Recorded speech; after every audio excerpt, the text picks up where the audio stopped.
தங்க மஞ்சள் குருவி விஜயநகர் விழா கோலம் பூண்டிருந்தது. அரச உற்சவம். அதில் கலந்து கொள்ள அண்டை நாட்டு அரசன் விஜயவர்தனர் வந்தார். விழா முடிந்த பிறகும் சில தினங்கள் விஜயநகரில் தங்கினார்.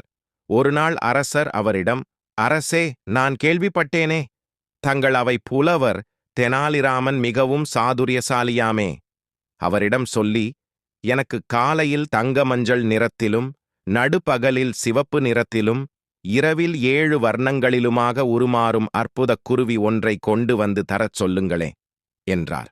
மேலும் அது சில சமயம் 3 காலாலும் சில சமயம் 2 காலாலும் பிறகு 7 இறக்கை கொண்டு வானில் பறக்கவும் வேண்டும் என்றார். அரசர் உடனே தெனாலியை அழைத்து விரைவில் அத்தகைய குருவியை கொண்டு வா என்று உத்தரவிட்டார். அதைக் கேட்டு தெனாலிராமனுக்கு தலை சுற்றியது. அத்தகைய பறவை பற்றி அவர் ஒருபோதும் கேள்விப்பட்டது கூட இல்லை. ஆனால் சிரித்தவாறே, சரி அரசே, நாளைக்கு நான் அத்தகைய பறவையோடு வருகிறேன் என்றார். மறுநாள் தெனாலி சபைக்கு தாமதமாக வந்தார். அவர் நிலைமை மிக மோசமாக இருந்தது. கிழிந்த உடைகள், அதில் புற்களும் முட்களும் மண்ணும் ஒட்டியிருந்தன. கையில் குருவி எதுவும் இல்லாத ஒரு பறவை கூண்டு. அவர் அரசரிடம், என்ன சொல்வேன் அரசே, அதிசயமான கதை நடந்துவிட்டது. அந்த குருவி கையில் கிடைத்துவிட்டது. நானும் அதை கூண்டில் அடைத்து விட்டேன். அதை இங்கு எடுத்து வரும்போது அது தனது மாயமான 7 இறக்கைகளை விரித்து பறந்து சென்றுவிட்டது. காட்டில் அதை துரத்திக் கொண்டு வெகு தூரம் சென்றுவிட்டேன். அது மீண்டும் என் கையில் சிக்கவில்லை என்றார்.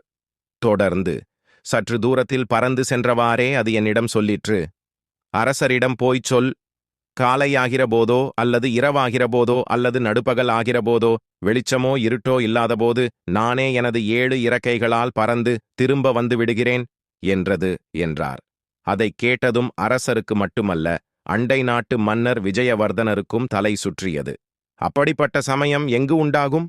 காலை ஆகாமல் நடுப்பகல் ஆகாமல் இரவு ஆகாமல் வெளிச்சம் இருட்டு ஆகும் சமயம் எது என்று அனைவரும் வியப்படைந்தனர். அதைக் கேட்டு விஜயவர்தனர், அரசர் இருவரும் சிரித்துவிட்டனர். விஜயவர்தனர் சொன்னார், தெனாலியின் சாதுரியம் பற்றி இதற்கு முன்பு கேள்விப்பட்டுள்ளேனே தவிர இப்போதுதான் நேரில் பார்த்தேன் என்று புகழ்ந்தார்.